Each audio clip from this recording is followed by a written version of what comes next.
Mott going deep immediately. Scott Heyman chasing it down. All the way to the end zone. A Phoenix break for Scott Heyman and Sean Mott. Just 7 seconds remaining. Mott resets. Long resets. And Heyman will hold the disc as time expires. Philadelphia knocks off the DC Breeze, an upset in the nation's capital. The product on the field tonight. Austin Taylor gets it forward. Hayden Austin Knapp gets it off. Headed to the end zone. And it's going to be an Atlanta score. Dean Ramsey rips it down for the hustle. Welcome back. It's Swing Pass. What a wild, wild week one it was in 2025 UFA action. Upsets, last second finishes. We had it all in the debut to this new season. Evan Lepler, you've had the privilege of being in 3 of the biggest showcases in each of the past 3 nights. Oakland beating New York on Thursday to get the season going, and then the Empire taking out their frustrations against Vegas in the premiere of Friday Night Frisbee 2 nights ago. And then last night, you got an absolute barn burner down south with Atlanta holding on for the 1-goal victory against the Salt Lake Shred in the game of the week. But the absolute thriller match of the weekend had to be in the East Division up in DC with Philly finally, feistily getting redemption against the Breeze. Philly's first win against their regional rival in 8 years, since 2017. Philly, of course, has been knocking on that door and not being able to bust it down for the past couple of seasons, but they finally get a 16-15 victory against the reigning divisional champs. Philly starting 1-0. DC, a championship favorite now, 0-1. New York also sustaining a loss on the weekend. This Rush reboot has to be viewing these results with a little bit of, saliva on the chompers. They've got to be biting at the bit, waiting for their first opportunity at the 2025 season. Evan, gotta get done with my rambling and kick it over to you. What a weekend. You're still traveling. You're in a car right now. You haven't stopped since Thursday. What are your first thoughts after this inaugural introduction to what is sure to be a wild 2025 UFA season? Yeah, the weekend was a lot like being a parent in that the phrase I used, it's exhausting, but it's also exhilarating. Look, sports are the best reality show. And it's got everything, surprise and drama and human emotion and ups and downs and turbulence. And yeah, obviously last night's game in Atlanta was like championship weekend quality ultimate. And perhaps that's disrespectful to what happened last night, because last year's championship weekend quality wasn't exactly pristine ultimate in the vicious winds of Utah. But yeah, pretty calm night, pretty perfect weather evening in Atlanta. And, Salt Lake really, really impressed. Atlanta won the game, but I know you and I were both, the Shred maybe exceeded our expectations a little bit just with how polished they looked. And to see what Philly did to DC, look, I said that I had DC as my number 1 favorite going into the season. I never fathomed they could lose this game at home against the Phoenix. I thought it could be close, but you look at who the Phoenix have lost: Pollard and Trifolis and Suvorov and new coaching staff and, the Breeze, second year under Lauren Boyle. Sure, they lose Johnny Malks and Elliot Bonet, but they still have a ton of depth and a ton of talent. But they also apparently still are not very good in the wind, because they turned it over 28 times on a very windy night in our nation's capital. And look, it was a crazy finish. To be honest, I've looked at the stats. I watched a little bit of the game. I went back and rewatched the very end, which, by the way, DC had a clap catch in the end zone with a chance to tie with 10 seconds left. So Philly almost Phillied that win away and blew a 16-12 lead. But, the ultimate God shined upon Philly for last night. And look, there's a lot of great stories from the weekend, but I think there's nothing more important than what Philly did to DC, and just showing that the East Division is not going to be a clear top 4 and a clear bottom 2. As you said, Toronto goes to DC and Philly next weekend. And, who are the Phoenix? Who are the Breeze? Those are two of the biggest questions, Adam, coming out of this first weekend, because to quote Dennis Green, or to paraphrase Dennis Green, they are not who we thought they were. Yeah, I mean, what a win for the Phoenix franchise. And, we came into this season, I think, wondering in each of these 4 divisions, who is the real top team between seemingly 2 top contenders in each of the divisional layouts.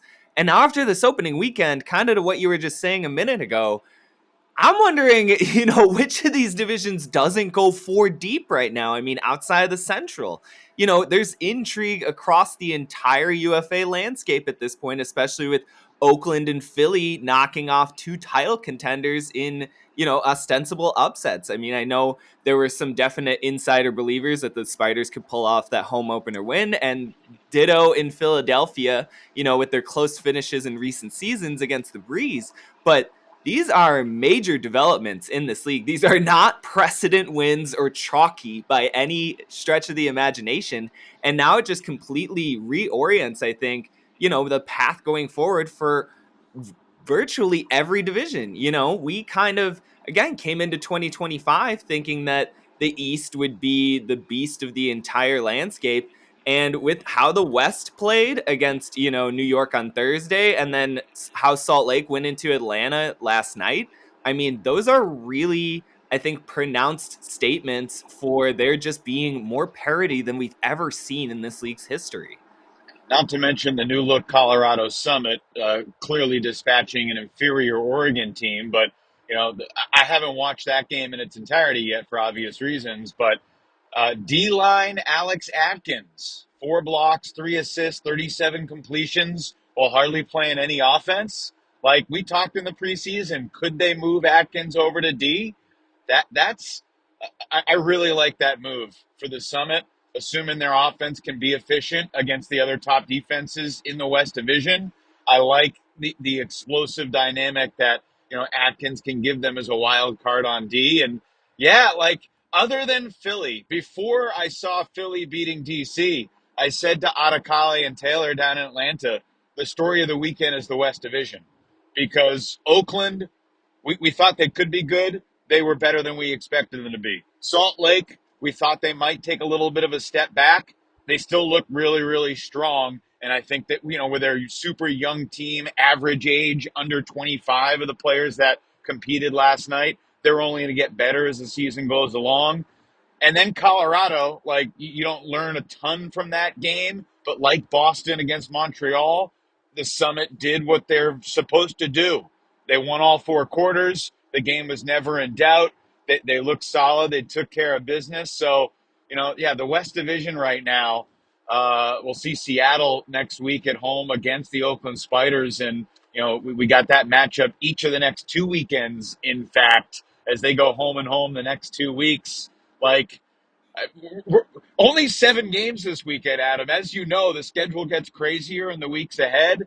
And the number of matchups that'll be intriguing, it's not we need 7 games of the week, because there are going to be that many games that have implications, if not more, going forward. I mean, we got Carolina, Atlanta coming up this weekend, Oakland, Seattle. We're still a couple weeks away from seeing Chicago take the field, but DC, Toronto as well.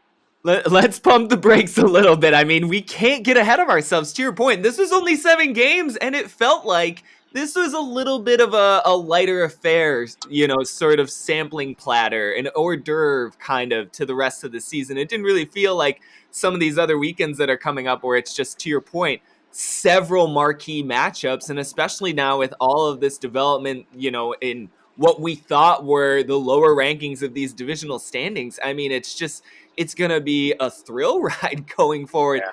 I wanted to, though, kind of get into some of these particular matchups. We haven't even mentioned Boston also took care of business in their home opener win yesterday. I had come into the weekend thinking Montreal could maybe get an upset there. They looked a little feisty early, but Glory closed out really handily at home. Toba DeCrana had a fantastic debut with his new team up in Boston. We'll probably touch on that later. I wanted to get to the game you were at last night, the game of the week. Yep. Salt Lake at Atlanta. You guys, I think, touched on it numerous times throughout the broadcast. It felt like a championship level matchup. There were 18 total turnovers in this game, 9 apiece for both squads. 23-21, Hustle pull out the win. I think earlier I misspoke and said that it was a 1-goal win. I think the Hustle snuck in an additional goal late to make it a 2-goal victory for them in the home opener win. Atlanta, they don't miss a beat coming into this new season. They have all these new pieces. They've shifted around a few of them across lines. Adam Miller playing on offense looked fantastic in his complementary role alongside Hayden Austin-Knabb and Austin Taylor in that Hustle O-line backfield. But the Hustle, once again, as a team, just kind of pristine across the board. They were 11 of 13, 85% on hucks, 14 of 14 inside the red zone, 4 of 6 on break opportunities for the night, and they convert on 73% of their offensive possessions. Just a sterling performance for a team we consider to be a championship favorite. And yet, on the other side of the disc, for all the credit goes to Atlanta for the win, I was more impressed just personally with how Salt Lake came into this game. They had numerous offensive subtractions from their starting line last year, starting with Grant Lindsley, Elijah Jaime, one of their top goal scorers, gone. This is kind of a retooled Salt Lake O-line. And oh my God, this team is fast. This team is so fast.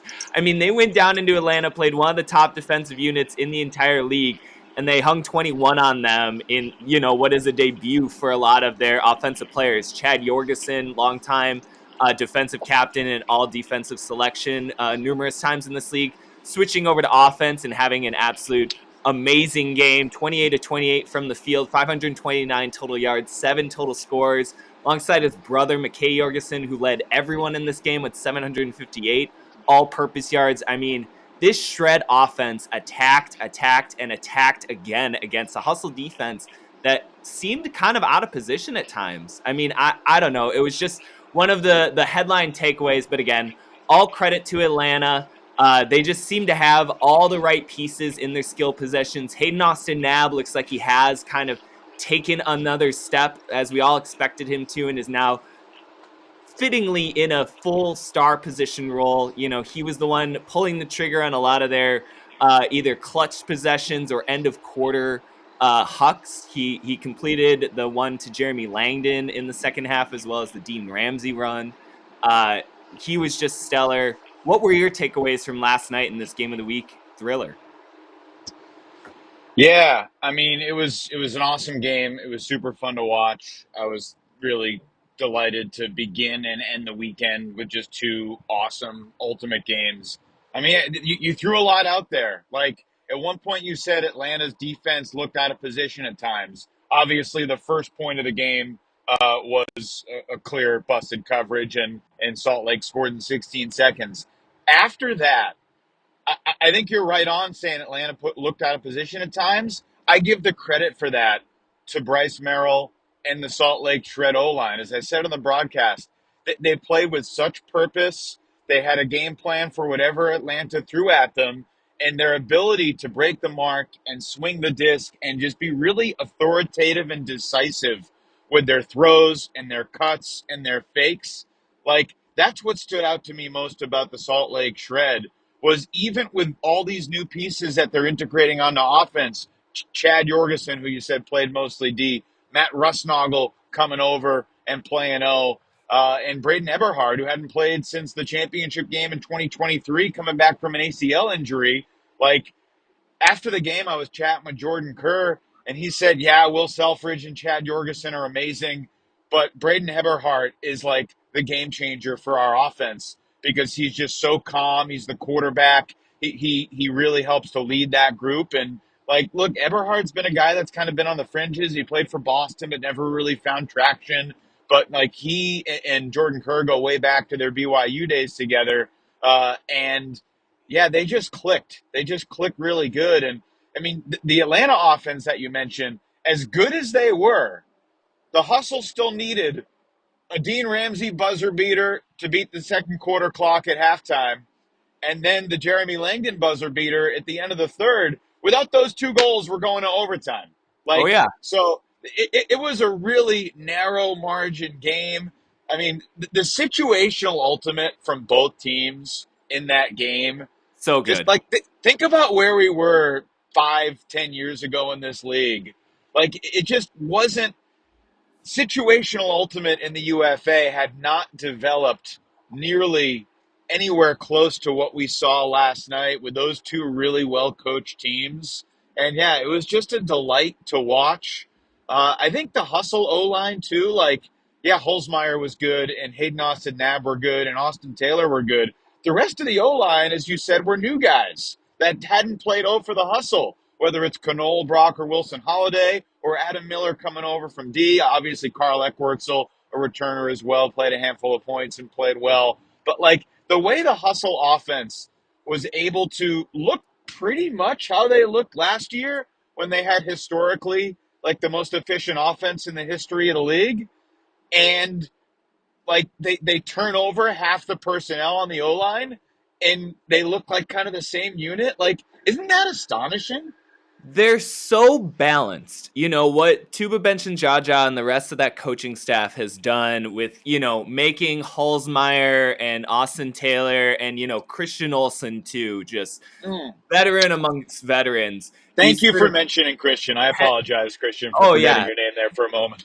But, you know, there are these tentpole figures in this offense that have been there for several seasons at this point, and they know their roles so thoroughly, and they're such dynamic stars in each of their given positions that then you just flush in the rest of the attack around them. And look, you saw it all night. They just play the way that they want on any given possession. If they want to go up tempo, they can. You know, Holzmeyer can either stretch the field as a big receiver or he can come back into the handler set and absolutely eviscerate people in small ball technique.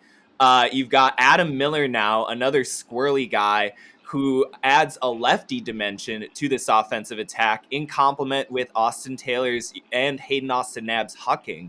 You know, Austin Nab, he starts to look like Bobby Lay last night in some of those crossfield shots where they can start to expand horizontally their attack.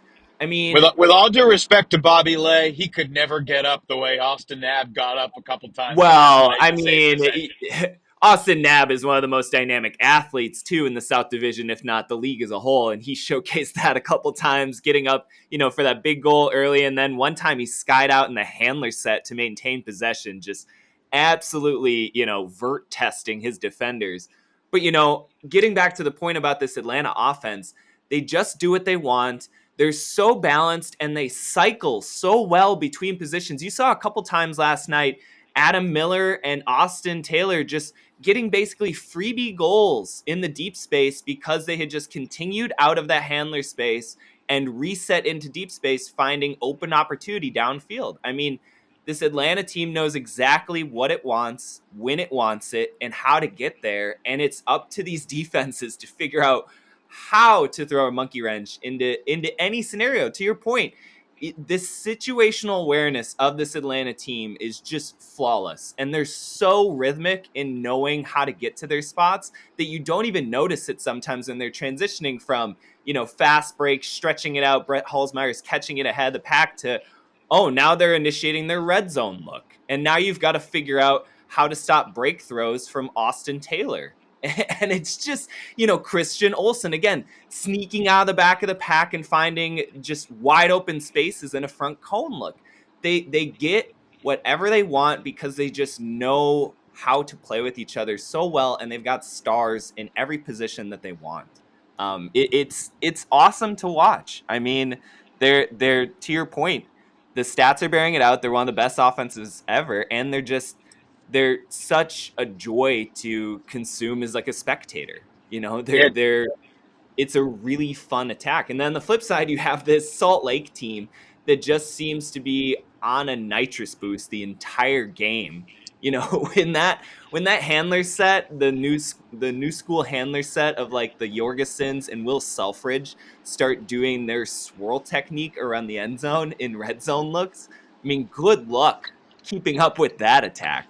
And is there a more electric player when he gets in rhythm than Will Selfridge? That underside block he had at the beginning of the game, some of Yeah. just the hezzy looks and stop go stuff that he does. I mean, he's only 21 years old. This isn't even close to what his ceiling is potentially going to be, and we've already been hyping him over the moon the past couple of years. Yeah, I was going to say before you mentioned like how electric he was, like did any player in the league singularly more impress you than Will Selfridge did in the loss in Atlanta? He just like he had a speed and quickness and intensity and decisiveness about him that certainly belies his age. And if he can stay healthy, he looked like a man on a mission last night. And yeah, I mean, the West Division is going to be an incredible gauntlet. Like it certainly looks like there are two teams, Vegas and Oregon, that are going to be competing for fifth place pretty clearly. We'll see if Seattle can bring the goods because Seattle's the reigning champ in this division, obviously.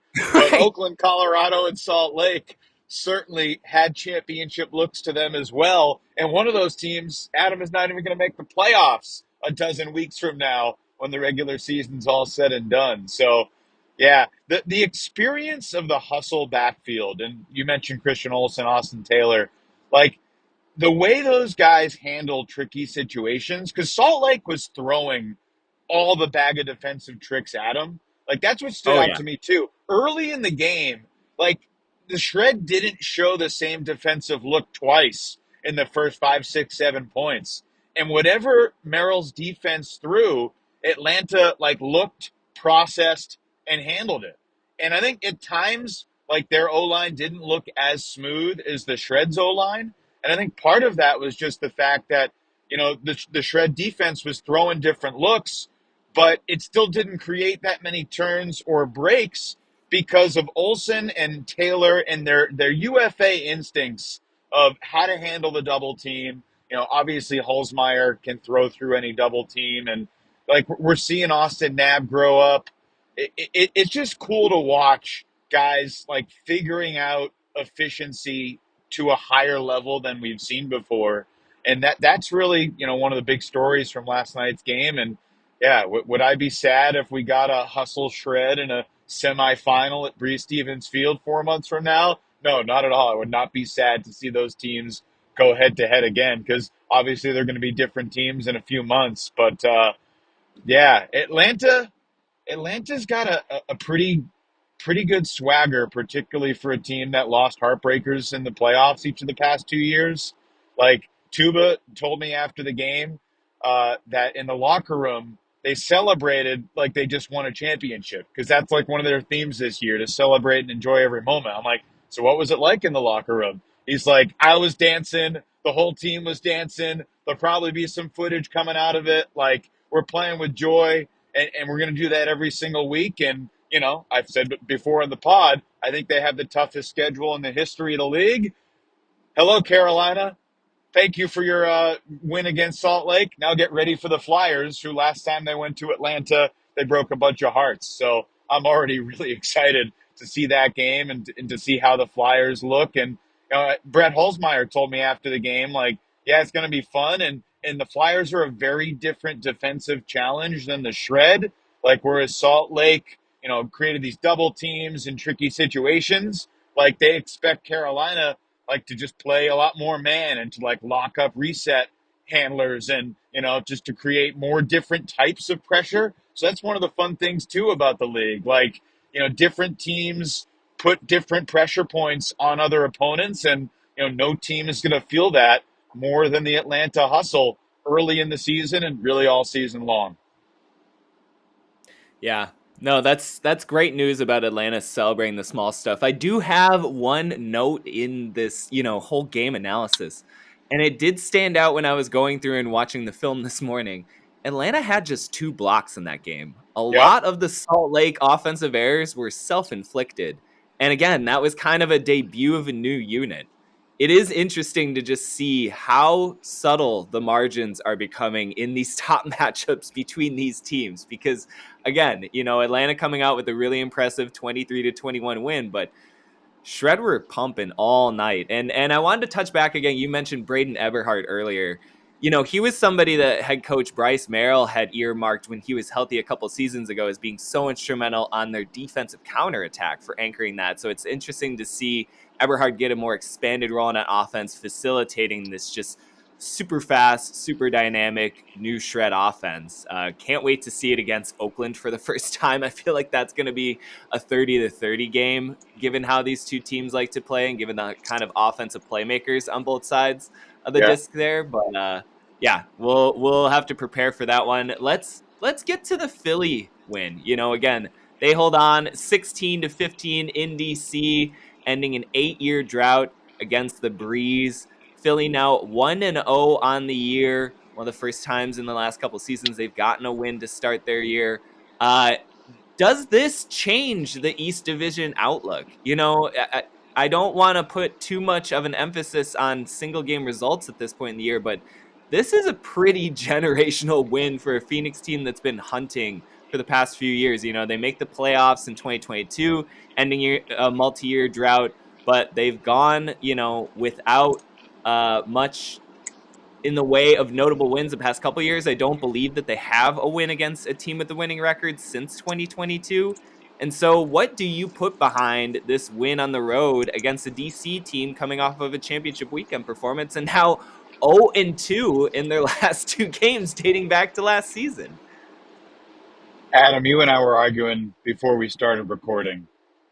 I don't want to make too big, bold statements, but this is the biggest upset I can remember in the history of the UFA regular season. Yeah, I'm going there. And maybe it will turn out to be like we got it wrong in the preseason. But based on our preseason perceptions of the DC Breeze, and even like the floor of the Breeze was like 9-3, 8-4. Maybe the ceiling of the Phoenix in our minds was like 4-8, 5-7, maybe 6-6. But considering the schedule they have, remember they got an interdivisional game against Carolina, the players they lost, the transition, and to do it at DC, this was absolutely stunning. And shout out to Phoenix, Sean Mott, Scott Heyman, Campanella, all the guys. Now, I didn't get to see the bulk of this game. I'm looking forward to going back and watching it. Obviously, the stats suggest it was ugly. 31 total goals and 54 total turns. I imagine you had an eyeball on this game while you had an eyeball on the Salt Lake Atlanta game as well. Like, at what point during the game did you think Philly might actually do this?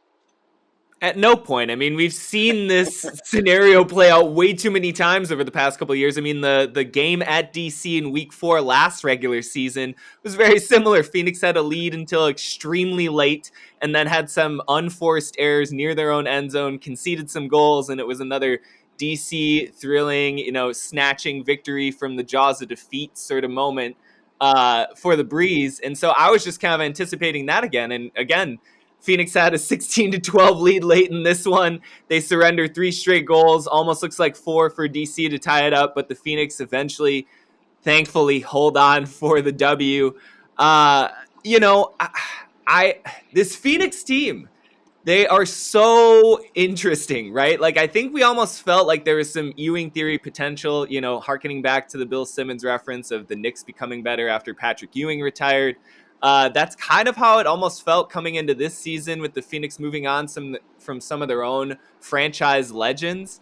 And sure enough, it pays off in this first game. It kind of allows, I think, for more opportunity and volume for young players like Scott Heyman, who could legitimately be one of the best players in the East Division this year. He's such a dynamic thrower. He's an absolute speedster as an athlete down the field. He had a great breakaway goal as one of the kind of clinchers late in the game for the Phoenix offense. This Philly team is certainly opportunistic, if nothing else. I mean, getting off this kind of W early in the season sets them up for a terrific potential run at a playoff spot in what should be an extremely contentious, East Division playoff format. But like, I just don't know, man. 54 total turnovers. DC and Philly combined for around 70% on their red zone looks throughout the game. It's just a little too murky early season of a result for me to invest too much behind it. But man, DC, they can't really afford to lose games like this. You were talking about Atlanta and the difficulty of their schedule this season. Breeze also have a real contentious schedule in 2025, and I can assure you they were not planning on dropping this one against the Phoenix. So, Certainly not at maybe home. this doesn't necessarily change anything immediately, but, looking down the road a bit, I mean, again, Toronto has to be salivating looking at this opportunity. New York, having dropped the game on Thursday against Oakland, has to be sending some flowers, I think, towards the city of brotherly love for knocking off DC. Boston now sitting at 1-0 and kind of looking around being like, oh, this is pretty nice at the top of these standings. I think as much as this was a win for Philly, it was also a win for the other contenders in the East Division. Yeah, I mean, it is very early, but I think this result changes everything in terms of perceptions in the East Division, because we certainly looked at it as a top four and a bottom two, and if it's possible for DC to lose at home to Philly, then anything is possible in every upcoming East Division game. Could Montreal win at New York? Like, you certainly wouldn't think so, but Philly just won in DC, and that recharges or like restarts the baseline of any reasonable expectation, because the Phoenix just have not been able to win this game in the modern era of this league. And I don't know exactly when the modern era starts, but let's just say post-pandemic. They hadn't beaten a team with a winning record.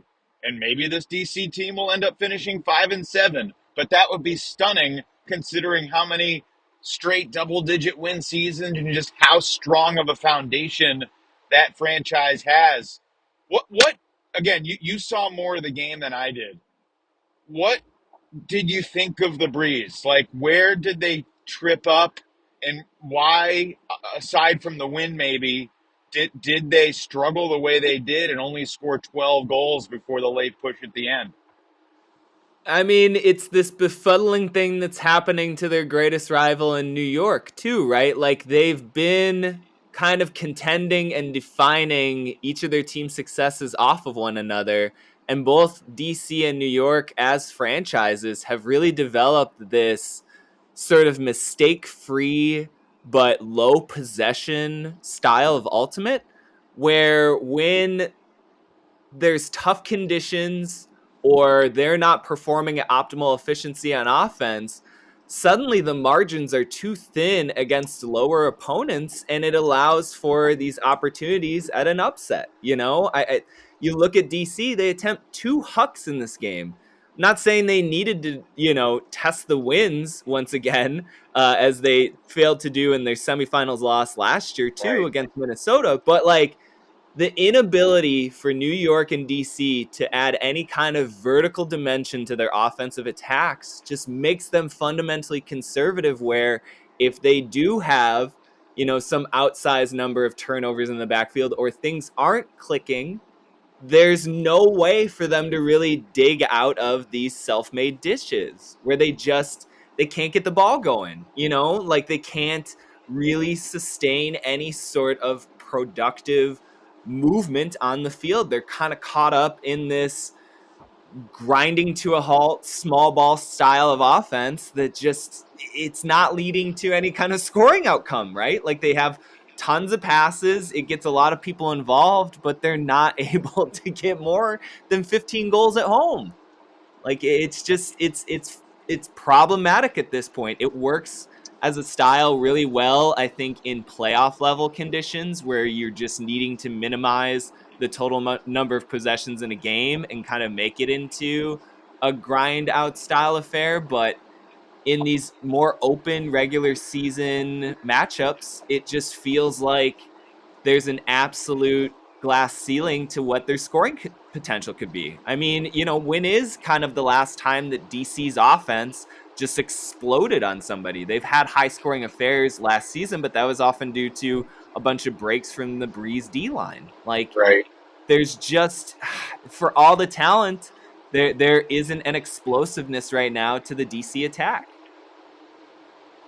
I mean, I guess there's something to be said for the familiarity that like a team like Philly has and the East Division teams are starting to have with this DC offense that has been historically good. But, I mean, maybe we're also like overly complicating things. Like maybe it's just the wind, Yeah. the wind in week 1.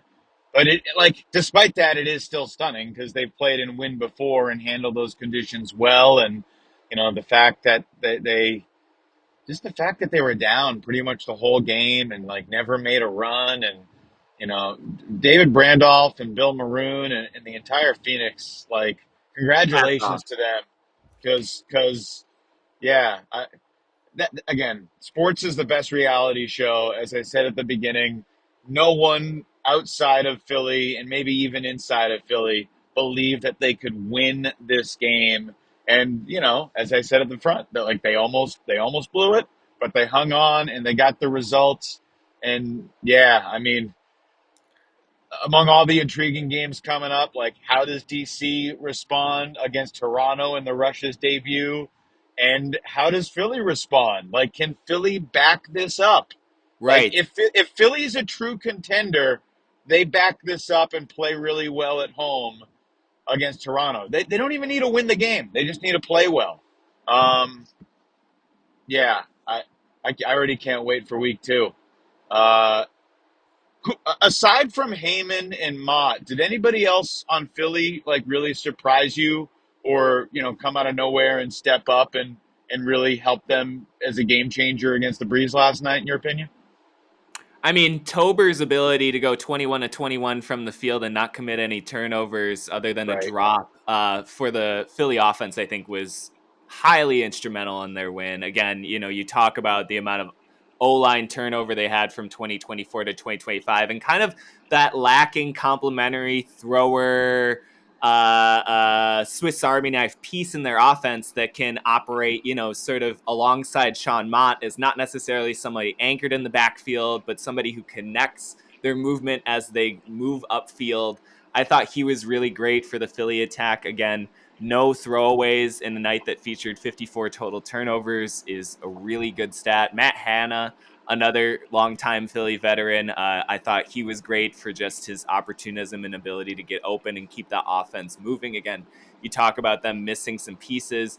Suvorov gone to New York was really one of their kind of spacing elements in that Philly O-line. Hanna operated in that way last night and just kind of kept a balance to their whole attack that allowed them to take shots when they needed, as opposed to a DC style offense that just, again, struggled to maintain any sort of rhythm throughout the night. And again, I don't want to make too much of a point about one game, and particularly when there was much wind involved, but just the there are only 12 difference games though. between DC and Atlanta's do. offenses right now could not be more diverse. DC just feels like they're kind of stuck in one or two modes, and you look at what the Hustle were able to do last night, attacking from anywhere in the field.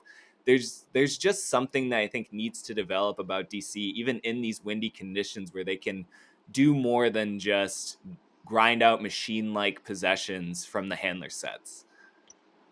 Yeah, and in terms of early season urgency, something else I just thought of, like, if DC doesn't beat Toronto at home this weekend, then all of a sudden they're going to Carolina in week 3. And like the Flyers might be coming off a loss to the Hustle. Well, that'll wrap up the Wild Week 1 rapid reaction from around the UFA. Evan and I thank you for tuning in for our thoughts. We'll be with you in a couple of days, probably to break down a little bit more analysis from Week 1, but setting up what is sure to be another thrilling weekend of action heading into Week 2. We'll talk soon. Bye now.